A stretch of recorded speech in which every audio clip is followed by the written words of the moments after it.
Lembrando que as perguntas dirigidas aos palestrantes, ela tem que vir com o nome, né?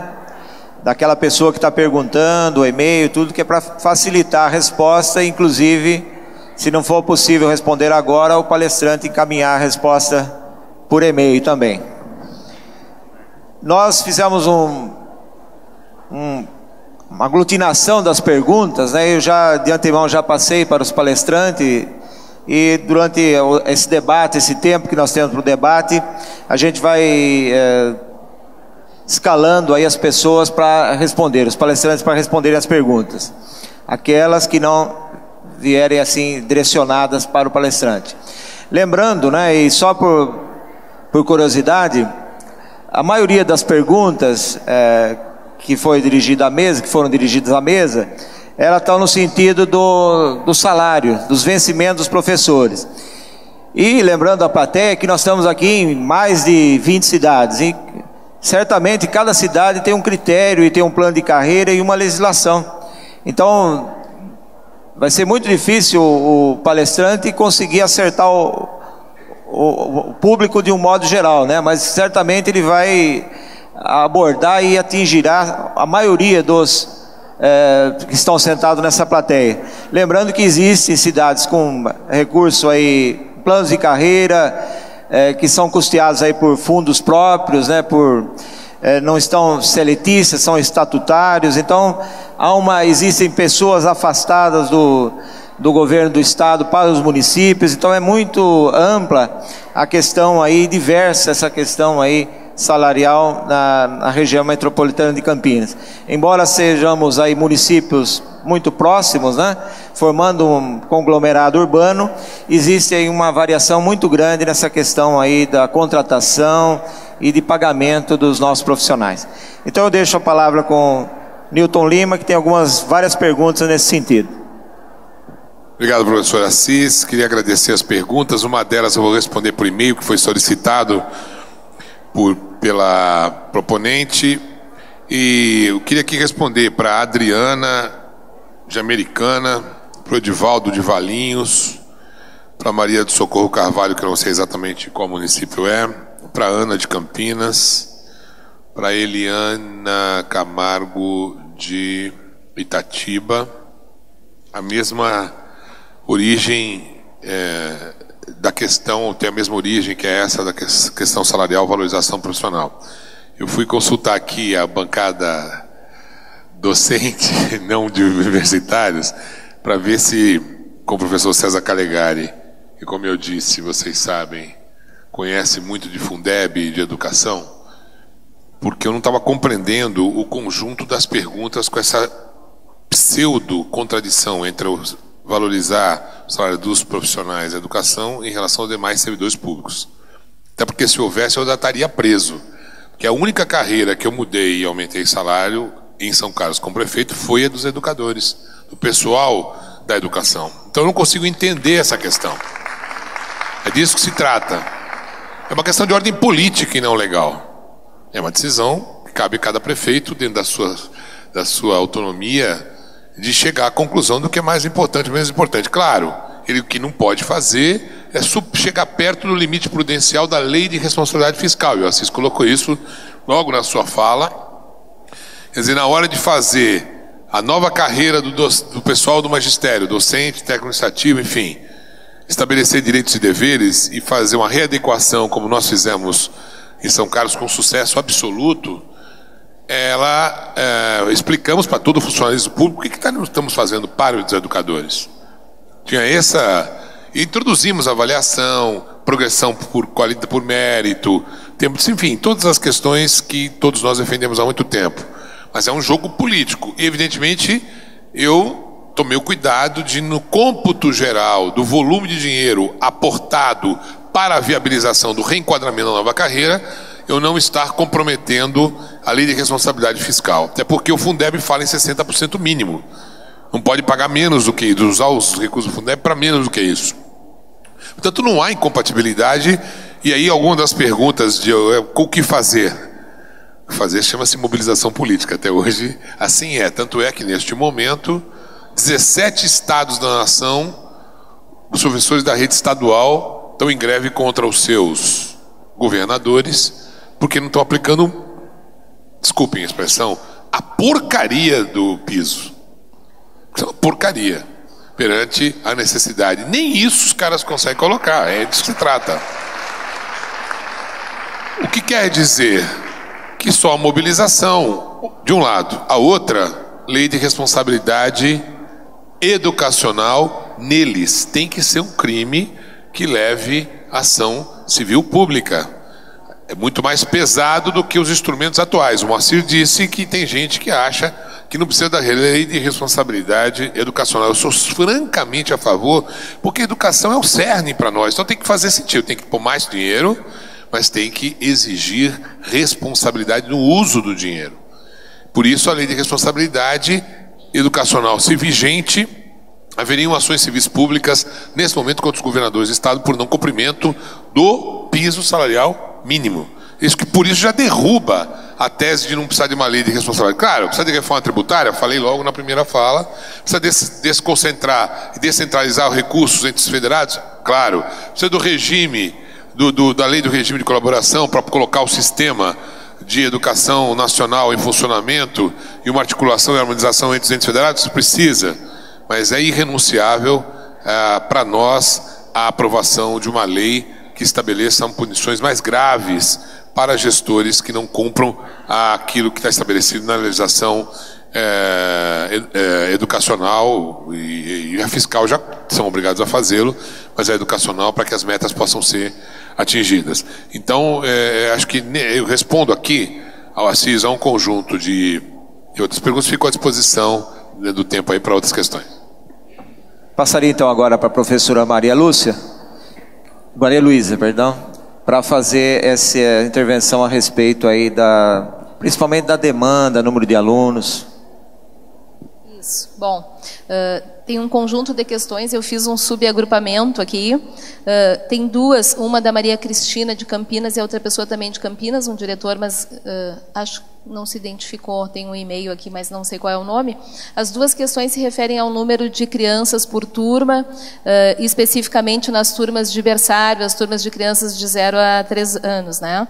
Bom, vocês sabem que nós temos a diretriz, como falou o conselheiro Feitosa, temos desde 2009 a diretriz curricular, temos um parecer que acompanha essa diretriz, que ele é muito bem formulado e dá uma sustentação conceitual importante, mas nós temos a autonomia dos estados e municípios para a elaboração das suas resoluções próprias para a educação infantil, assim como também para os outros níveis, etapas e modalidades. A gente tem legislações complementares no âmbito dos estados e municípios. Então, para responder essa pergunta, a pessoa vai ter que remeter lá para a sua legislação. Se o seu município tem sistema próprio, então ela deve ter uma resolução específica para a educação infantil. Se ela não tem sistema próprio, ela está ligada ao sistema estadual de educação, que tem a sua normativa estadual. Essa normativa indica qual é a proporção de crianças, porque a gente defende uma proporção adulto-criança, espaço e proposta. É um conjunto. Dependendo do espaço físico que eu tenho, do número de adultos, do número de crianças, se eu tenho crianças em processo de inclusão ou não, se eu tenho espaço físico que dá conta e uma proposta que garante, eu posso fazer um agrupamento diferenciado. Na nossa realidade no Rio Grande do Sul, a gente está trabalhando a média entre 6 e 8 crianças por adulto nas turmas de crianças de 0 a 3 anos. Isso é o que vigora no nosso estado, tá? Respondendo a essa questão.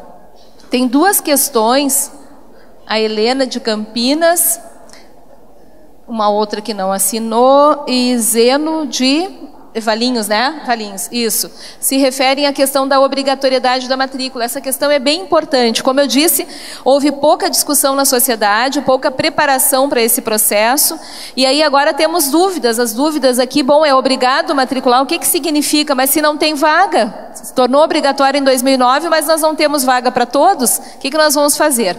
Então, há alguns dias atrás, num encontro, eu conversei com o professor Jamil Cury, nosso estudioso da área do direito à educação, e pedi esse esclarecimento. Então posso passar agora para vocês bem atualizado, né?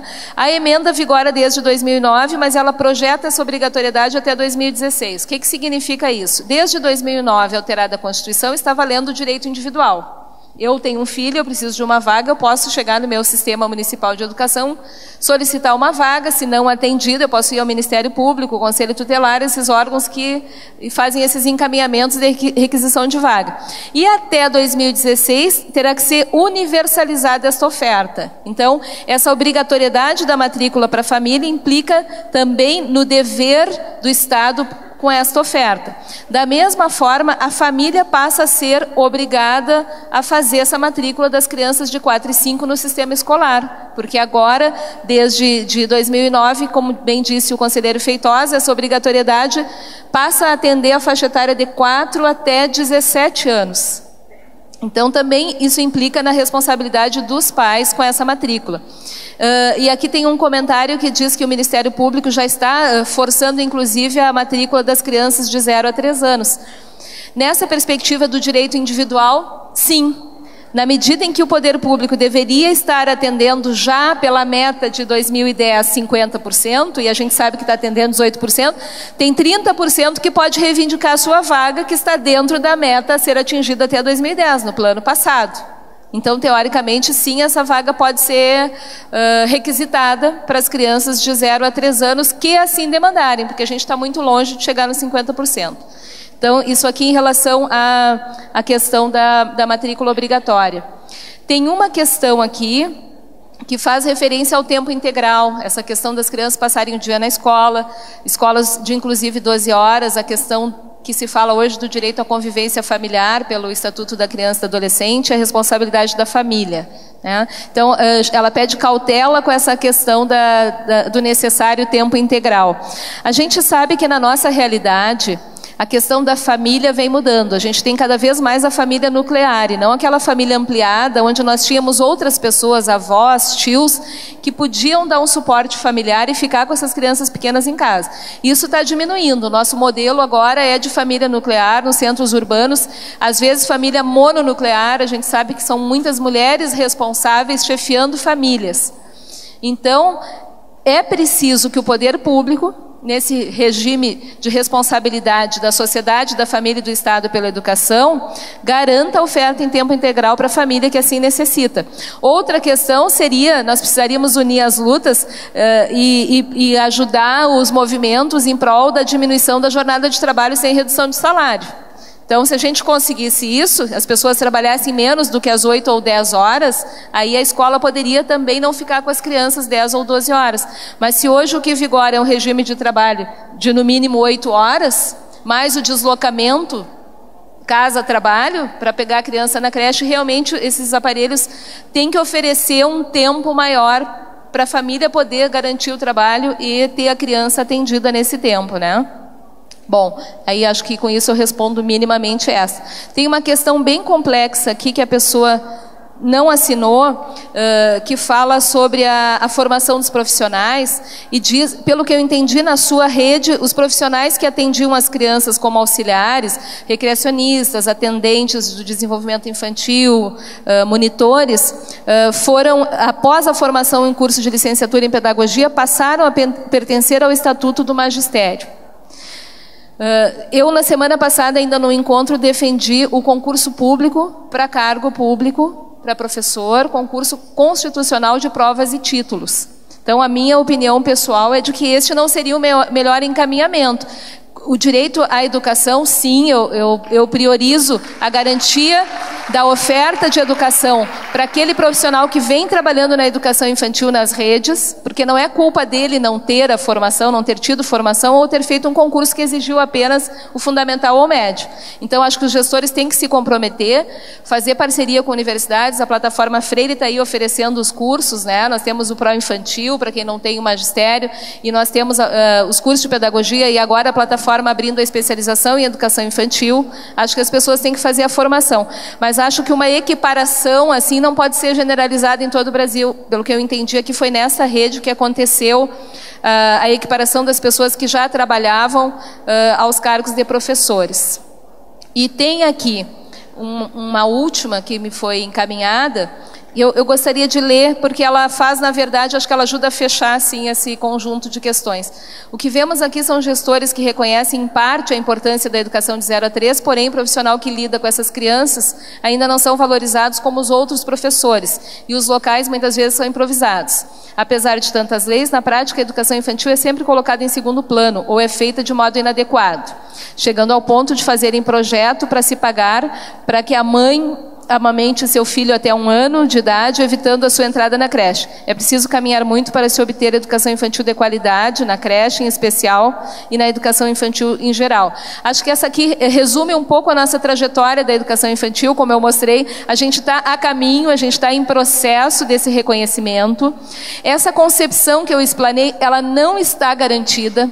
Aquele slide que eu mostrei da mobilização, do monitoramento, da proposição, do acompanhamento, do controle social para as políticas públicas, tudo isso é essencial para que a gente tenha essa concepção e essa legislação garantidas na prática. Isso não está na nossa mão ainda. A análise que eu fiz das metas que estão presentes no atual plano mostra isso. Algumas metas ali retrocedem, são perigosas para nós. Fazem uma cisão do 0 a 3 com o 4 e 5. Fortalecem a formação dos professores para atuar no 4 e 5. Estimulam os certificados de assistência social para entidades filantrópicas. Então, não está garantida ainda que exista a legislação, essa concepção que eu trouxe aqui, construída por todos nós ao longo dos últimos 30, 40 anos. Acho que a gente tem que lutar bastante para que isso aconteça. E aí eu já vou finalizando, então, assim, chamando a atenção, essa questão do bônus demográfico. Nós temos no Rio Grande do Sul um Tribunal de Contas muito bom, muito ativo, que vem acompanhando de perto o investimento dos municípios na educação infantil. Se vocês entrarem no nosso site do TCRS, vocês vão ter acesso à radiografia da educação infantil no Rio Grande do Sul. Todos os nossos 456 municípios estão lá, com planilhas de acompanhamento nos últimos anos da tendência da oferta da educação infantil. E, de fato, a gente vê ali, no Rio Grande do Sul como no Brasil, uma diminuição do nascimento das crianças, né?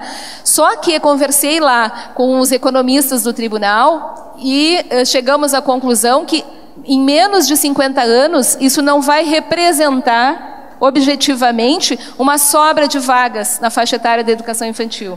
E além disso, a educação infantil, o seu tempo é hoje, não é amanhã. Então nós não vamos deixar passar 10 anos, ou 20, ou 30, mais 2, 3, 4 planos nacionais de educação, para que diminua a natalidade e então os municípios estejam atendendo as crianças, universalizando a educação infantil, né? Não existe EJA para a educação infantil, o tempo é hoje. Se a criança não entrar na escola nos próximos 5 anos, ela perdeu o direito à vivência da educação infantil.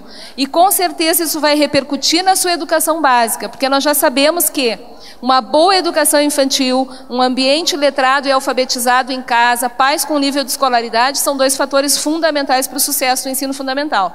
Então, no que me compete defender o direito à educação infantil, estou aqui para fazer isso. Agradeço essa mesa, o convite, e agradeço especialmente essa partilha com os colegas, porque pelo que eu pude perceber aqui, foi uníssono o desejo, a vontade, a convicção de que nós precisamos 10% do PIB para a educação. Muito obrigada, foi um prazer. Pessoal, nós vamos fazendo um ping-pong ainda, viu, professor? Ainda tem algumas perguntas que retornam para a senhora ainda. Tem mais ainda. Então agora eu passo para o professor Raimundo, que tem também perguntas direcionadas a ele. Será que está funcionando aqui? Fica mais fácil. Alô? Tá. Bom, aqui tem uma pergunta do professor Álvaro Lima Guimarães. Ele se refere à atividade profissional dele, desenvolvida no Maranhão, no município de Coelho Neto, na construção de uma indústria que elaborava celulose e papéis. E a matéria-prima era os talos do coco babaçu. É uma palmeira nativa lá da região, que era para evitar o plantio de eucalipto e pinos, que é a matéria-prima tradicional para isso. E que o pessoal do grupo, que são os bacelás, tinham implantado um projeto de educação que trazia mestres, moças de Teresina e São Luís para capacitar crianças e adolescentes lá na área e preparar a mão de obra futura. Essa é a pergunta do professor.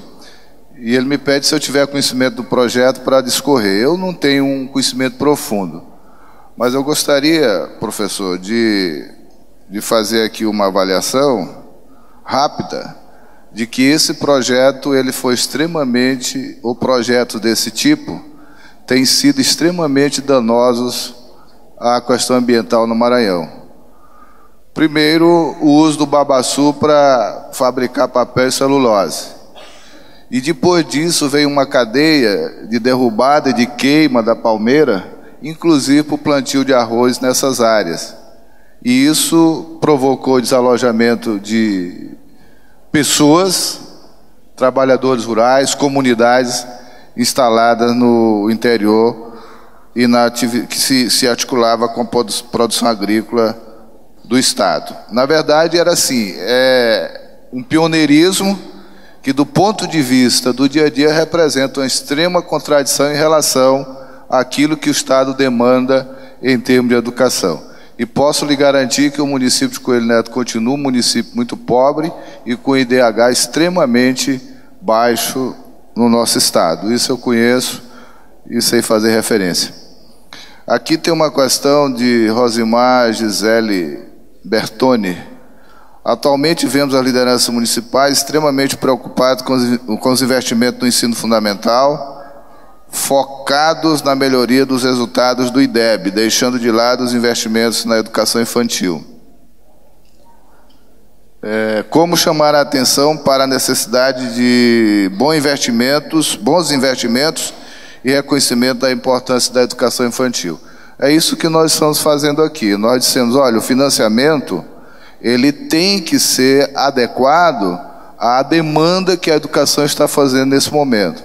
E, no caso, nas creches e na pré-escola. Por isso, temos que necessariamente elevar a participação do Estado no financiamento da educação pública, destinando aquilo que a professora Luísa falou aqui, recursos públicos exclusivamente para as escolas públicas. Agora, outra coisa, ela pergunta se é preciso vincular índice de aproveitamento para isso. Não. Lá nas diretrizes curriculares, nós deixamos bem claro que a criança, no processo de cuidado e educação no ensino fundamental, para que ela chegue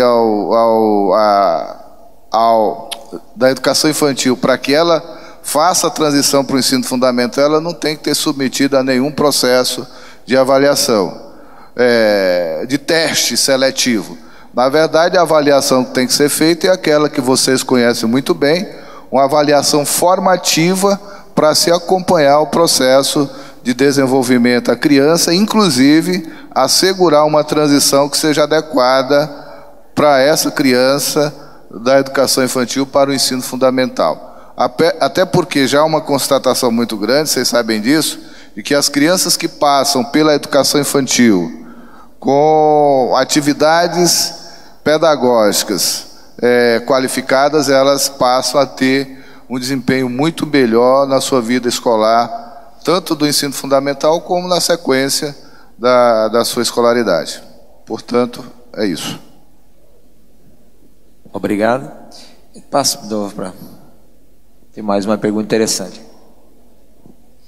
Surgiu mais uma pergunta, então, aqui. Como vocês, no Sul, organizam um atendimento educacional especializado às crianças com deficiência de 0 a 3 anos? Né? Nós temos legislação federal que hoje garante o direito à dupla matrícula. A criança tem direito à inclusão na escola comum e tem direito ao atendimento especializado. Né? Lá no Rio Grande do Sul, falando das escolas municipais, que são as que têm melhores condições nesse sentido, elas têm profissionais que se juntam na sala de aula onde há crianças em processo de inclusão, que são estagiários de cursos de educação especial ou licenciatura em pedagogia. Aí essas pessoas fazem um trabalho integrado com o professor para garantir que a criança não seja incluída apenas numericamente, né, não apenas esteja naquela sala, mas que ela possa ser acompanhada na sua necessidade específica. E essa criança, se ela está na creche em tempo integral, ela tem direito ao atendimento especializado dentro deste horário, seja por um profissional da rede municipal que vai na instituição, conforme o caso, e faz esse acompanhamento, esse atendimento, ou a matrícula, que é o atendimento especializado, né? Ou a matrícula numa outra instituição para que ela possa receber esse atendimento. As escolas municipais têm salas de integração e recursos, não em todas as escolas, mas algumas salas na região onde essas crianças são levadas para o atendimento complementar. Obrigado, professora. Vamos passar agora para o deputado Newton Lima. Bom, há 3 questões aqui. Uma, eu não sei quem é o remetente, mas fala por que não 10% em 2 anos, só em 2013 e 2020. Uma outra que trata na mesma direção da Jussara Novelli de Americana. Quais são as intervenções da sociedade para melhorar as políticas de investimento na educação? E se 7% do PIB, todos sabemos, serem insuficientes para as metas estabelecidas, não deveria nossos representantes lutar por 15% do PIB? Aí a Geralda faz uma outra, Geralda de Sumaré, muito legal aqui essa pergunta. Aqui, ó, quanto à criação do tributo sobre o lucro líquido das instituições financeiras que atuam em território nacional com destino ao Fundeb para compor fonte orçamentária, porque ainda não existe esse tributo se existe um fundo de socorro a essas instituições? Como a sociedade em geral, os educadores em especial, podem contribuir para aprovar a criação desse tributo? Muito interessante. Primeira, com relação a por que não 15, 20, 30, 40, 50, porque nós estamos tratando de um tema econômico. As nações, todas as nações do mundo desenvolvidas aplicam em média 7% do PIB. Por isso que era 7% do PIB lá atrás, o 10%, que depois virou, enfim. Nós temos que fazer as coisas com a maneira mais responsável. Isso significa, hoje, 10% do PIB sobre 5% significa, em 10 anos, duplicar o investimento. A economia suporta isso. Sobretudo a economia do mundo em crise, que os Estados Unidos ajudaram a bagunçar com o país mais devedor do planeta e que não faz outra coisa hoje senão produzir nota de dólar na maquininha do Tesouro para poder criar liquidez e segurar a economia artificialmente. Um dia isso não vai dar certo. Um dia isso não vai dar certo. A economia do mundo todo hoje padece do que está acontecendo na Europa, que não cresce, nos Estados Unidos, com aprofundamento da crise, perspectivas concretas de recessão. Isso tudo afeta o mundo como um todo.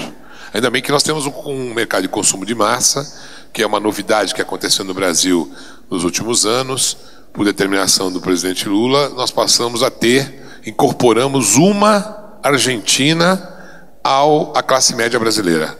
39 milhões de brasileiros estão na classe média, 20 milhões saíram da extrema pobreza e faltam 16 milhões da extrema pobreza para que a gente ponha no mercado de consumo e faça com que a roda da economia gire. Mas nós não estamos, a engrenagem brasileira não está desarticulada da economia internacional, ela está engrenada. Se para a economia internacional, os reflexos são imediatos aqui. Se a China parar de crescer, a gente já não vai vender tanto aço. A gente hoje, infelizmente, tem a nossa economia muito pautada nas chamadas commodities, e se o mundo parar, nós somos fornecedores de matérias-primas importantes, agrominerais, não é isso? Muito bem. Todo o tema aqui é econômico, não é vontade política. Se perguntar para o ministro quanto ele quer, 20% do PIB. Claro, quanto mais para um prefeito, todo mundo quer mais. O problema é saber se é possível fazê-lo. Por isso que quando a gente fala em 10, a gente fala em 10 como referência da necessidade do pulo que a gente tem que dar para voltar a 7 um dia. Quando se estabilizar 7% do PIB, qualquer país desenvolvido consegue dar educação de qualidade, pública de qualidade, combinado ou não com apoios privados. O sistema capitalista, o apoio privado faz parte do processo. Então, na verdade, não se trata de querer, se trata de poder. Tem que ter vontade política, que é o nosso papel enquanto Congresso, mas tem que dizer de onde vai sair o dinheiro. E aí vem uma pergunta muito legal, essa da Geralda. Por que o sistema financeiro, que é o que mais lucra, não dá a sua contribuição? Eu diria uma outra pergunta a essa. Por que no Brasil, diferentemente de outros países, não se taxam as grandes fortunas? Porque o Congresso não deixa. E o Congresso não deixa porque o lobby do setor financeiro é muito pesado. E o lobby do setor financeiro financia a campanha. Por isso, é fundamental a reforma política que, lamentavelmente, não cola na sociedade. A gente discute a corrupção. Ontem mesmo tivemos uma derrota importante, com a não cassação de uma deputada pega flagrantemente recebendo de recursos ilegais para a campanha política. Agora, esta situação vai continuar se perpetuando enquanto não tiver financiamento público de campanha, como se faz em país civilizado. Não é justo que os deputados sejam, e senadores e estaduais, deputados estaduais, sejam eleitos com financiamento exclusivo do setor privado. E aí os bancos, as grandes construtoras, entram e jogam o seu papel. Então, na verdade, nós estamos aqui, nós somos publicistas, que queremos educação pública de qualidade, a gente olha pouco para a questão econômica, macroeconômica, e pouco para a questão política. É aí que as coisas se dão, os nós acabam privilegiando setores, sobretudo os lobbies dos grandes grupos, em detrimento às causas sociais e às causas públicas. Chama a atenção de vocês isso hoje, porque se não passar a reforma política nos termos em que o Partido dos Trabalhadores está defendendo, o relator é o Henrique Fontana, lá gaúcho, conterrâneo da Luísa, fez um relatório brilhante, mas está apanhando muito. O relatório introduz o regime jurídico, o sistema de misto de votação, dando força aos partidos políticos do ponto de vista de uma estrutura de defesa de teses como essas que nós estamos fazendo aqui. Garante, é por isso, que o dinheiro que vem dos cofres públicos viria para o partido que tem que fazer a distribuição interna a partir de convenções livres, abertas e tal, e prestar conta sobre isso, exclusivo, para não ter se alguém receber algum centavo, aí certamente seria punido de maneira inexorável. Hoje isso não é possível de fazê-lo, e ao mesmo tempo fortalecendo o ideário programático de concepções, que é a coisa que a democracia brasileira não tem. É um arranjo mais personalizado. É mais fácil você eleger jogador de futebol, artista, quem está na mídia e quem depende de grandes culturas do que representantes dos estratos mais humildes da sociedade. Do jeito que está indo, com campanhas caríssimas e exclusivamente fomentadas com dinheiro privado, cada vez mais a representação vai ficar distorcida e favorável aos grandes conglomerados econômicos, excepcionalmente a políticos que se tornaram, pela força da mídia, atores midiáticos, jogadores e tal, e estão passando pelo parlamento. Então, a questão é de fundo. Em termos dos 7% do PIB a 10%, nós estamos discutindo exatamente quais as fontes de suplementação. Na minha opinião, tem que ter contribuição do sistema financeiro. Na minha opinião, tem que ter o pré-sal envolvido nisso. Agora, vai falar isso para a maioria dos prefeitos. Os prefeitos querem derrubar o veto do Lula. Querem pegar o dinheiro do pré-sal e pulverizar para a despesa corrente, porque não tem reforma tributária. E os reforma tributária não tem porque os governadores não querem ter. Nós ficamos num ciclo vicioso que responde às perguntas que estão aqui colocadas. Então, as razões por que a gente não é capaz de levar uma coisa tão óbvia como é o fortalecimento da educação, como mecanismo de construção de cidadania e de desenvolvimento econômico, porque cada recurso que a gente aplica em educação volta para o crescimento econômico do país, e nós sabemos disso, não se dá por injunções de ordem política, e essas injunções são muito pesadas. Sobretudo, o grande capital exerce sobre o sistema eleitoral brasileiro, sobre o seu financeiro, um grande controle para que os seus interesses não sejam afetados. Por isso que precisa mobilizar. A pergunta o que fazer é angustiante aqui. Dos 10 papeizinhos que eu tenho, 10 é o que fazer. A resposta é uma só: mobilização. A gente precisa fazer um enfrentamento, pressionar deputados, Aqui no estado de São Paulo somos 6 deputados do Plano Nacional de Educação. Não é só o Newton Lima, dos 52. É bom vocês atuarem também sobre os outros 5. Quem são os outros 5? Além de mim, é a deputada Mara Gabrilli, do PSDB, da região de Campinas, se não me engano. É o deputado da região de Franca, Dr. Ubiali, do PSB. Então somos 3. O Chalita, do PMDB, capital. O 5º, Ivan Valente, do PSOL, que defende as nossas teses aqui. E o 6º, curiosamente, eu costumo brincar com ele, ele tem a maior responsabilidade de todos nós. Chama-se Paulo Freire. E eu falei, ó, com esse nome você vai ter que ajudar a gente a fazer o melhor PNE. Ele é aqui de São Paulo, da capital, é pastor e é do Partido da República, do PR. Enfim, somos os 6 que, entre titulares e suplentes, estamos na comissão do PNE. Por favor, além de me mandarem, me cobrarem, puxarem minha olheira, estarem atentos às minhas votações, às minhas orientações, e estarem com diálogo presencial, ou sobretudo eletrônico, conosco e com o mandato, o façam também nós paulistas perante esses outros 5 colegas, para que a gente possa, lá na hora de definir para onde vai o PNE, estarmos absolutamente sintonizados com as causas principais da educação. Eu vou me despedir aqui, tem mais uma aqui, porque eu tenho que pegar um avião para Brasília ainda. Bom, gasto de dinheiro público com a Copa do Mundo, a cada recurso que vai ser aplicado na Copa do Mundo, vai voltar mais para a nossa economia e dá para voltar mais para a educação. A gente sempre tem que entender quais são os fenômenos de movimentação da engrenagem econômica. A gente quer crescer. O Brasil, por conta de um conjunto de coisas, já é a 7ª economia do mundo, passamos a Itália. É por isso que nós estamos fazendo tudo isso que fizemos aqui, é pouco ainda. Tudo que nós estamos, esse salto extraordinário educacional, a gente tem que ver também no tempo, né? Como é que era e como é que é.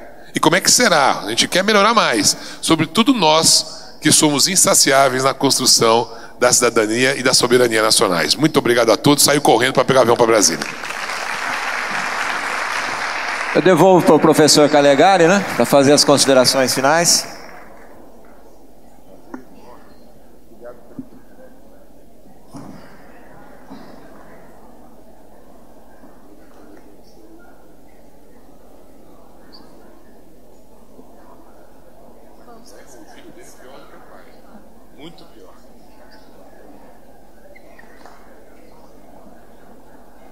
Vamos guardar um minuto só. O professor Calegari vai se despedir, né? Eu queria só me despedir do grupo.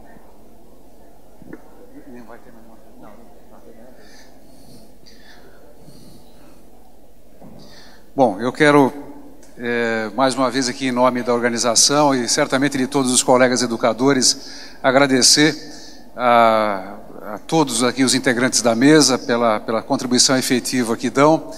Quero também aproveitar uma oportunidade aqui com a presença particularmente do conselheiro Moacir e da professora Maria Flores. Nós temos no Conselho Nacional da Educação produzido uma quantidade muito grande de orientações relacionadas à área da educação infantil. A mais recente delas, do ponto de vista daquilo que é o principal, como eu já disse, foi elaborada sob o comando do conselheiro Moacir Feitosa, que são as diretrizes curriculares nacionais da educação infantil. Mas há outros temas que não foram objeto desse detalhe com a correlação do Plano Nacional da Educação, mas que valem a pena a gente apenas fazer um registro. Recentemente nós fizemos ali no Conselho Nacional de Educação dois importantes pareceres que repercutem diretamente no cotidiano daqueles que operam, sejam como trabalhadores, professores, coordenadores na área da educação infantil. Um é a respeito da possibilidade ou das possibilidades da inclusão de profissionais que atuam particularmente na creche ingressando na carreira do magistério, né? Nós sabemos que esta região, particularmente em São Paulo, né, tem tido experiências e vivido inclusive problemas relacionados a essa inclusão, frequentemente mais do ponto de vista do mérito mais do que justificada, mas do ponto de vista da lei há problemas nessa direção. Então nós elaboramos no Conselho Nacional de Educação o parecer número 7 de 2011, que vale a pena para aqueles que tiverem interesse sobre essa matéria, porque no nosso modo de entender, embora seja um parecer ainda não homologado pelo Ministro da Educação, ele traz um entendimento do Conselho a respeito, primeiro, de uma definição clara de quais são os profissionais que atuam na educação infantil, quais os profissionais que atuam no magistério da educação infantil e quais são as possibilidades reais, garantindo aquilo que a lei hoje consagra como os elementos de valorização da carreira do magistério, inclusive como forma de ingresso, esses critérios ficarem bem definidos, não apenas à luz da norma, quer dizer, com o entendimento do do próprio Conselho, mas em relação também a várias decisões relacionadas a isso que têm sido feitas pelo Supremo Tribunal Federal e outras cortes brasileiras. E um outro ponto que eu queria também aqui dizer, nós produzimos um parecer, esse também ainda não homologado, pelo que eu estava até conferindo aqui com o Moacir, que veio direto do Conselho Nacional de Educação, para onde nós dois seguiremos logo ao final do dia de hoje de volta a Brasília, mas que é o parecer que trata da questão das férias, né, ou dos períodos de recesso nas creches, né, e na educação infantil como um todo. Vocês sabem que no caso da capital de São Paulo há uma decisão judicial determinando que creches e pré-escolas não sejam interrompidas nunca, né, não tenha nenhum período de recesso e tudo mais.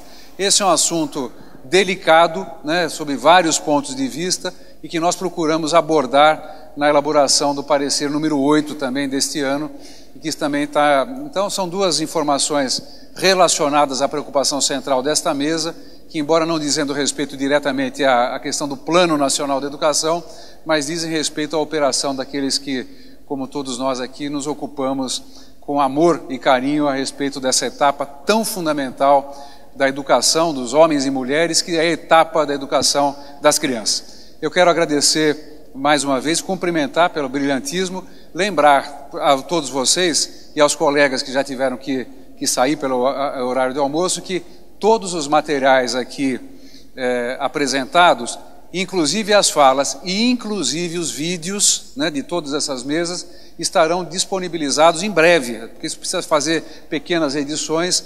Dentro de uma semana, 10 dias, o site do Fórum Internacional da Região Metropolitana de Campinas estará disponibilizando, então, todo esse material para que possam ser revistos, eventualmente estudados, trabalhados e disseminados também para outros colegas que não puderam participar ao vivo, né, aqui do nosso fórum. Muito obrigado, e antes de terminar, apenas os convido para as mesas da tarde, que são temas igualmente fascinantes. Vocês estão informados, nós teremos a partir das 14 horas o professor Henrique Inostroza, diretor do Instituto de Informática Educativa da Universidade da Fronteira, no Chile, consultor do Banco Interamericano de Desenvolvimento em Tecnologias de Informação e Comunicação aplicadas à educação. Com ele, Álvaro Luiz Cruz, presidente da Comunidade Internacional de Cooperação na Educação e especialista em inovação aplicada em educação, e o professor José Armando Valente, um dos maiores especialistas brasileiros, ele que é professor doutor aqui da Unicamp, doutor em filosofia, PhD no MIT e também da Universidade de Campinas. Os três tratando da apropriação da tecnologia na educação, crítica, impacto e perspectivas. O nosso fórum será encerrado com a presença do secretário adjunto da Secretaria de Estado da Educação de São Paulo, professor Palma, João Cardoso Palma Filho, que às 4 horas da tarde fará o encerramento do nosso fórum, fazendo as conexões entre plano nacional, plano estadual e planos municipais de educação. Então, até à tarde, às 14 horas, retornaremos. Muito obrigado.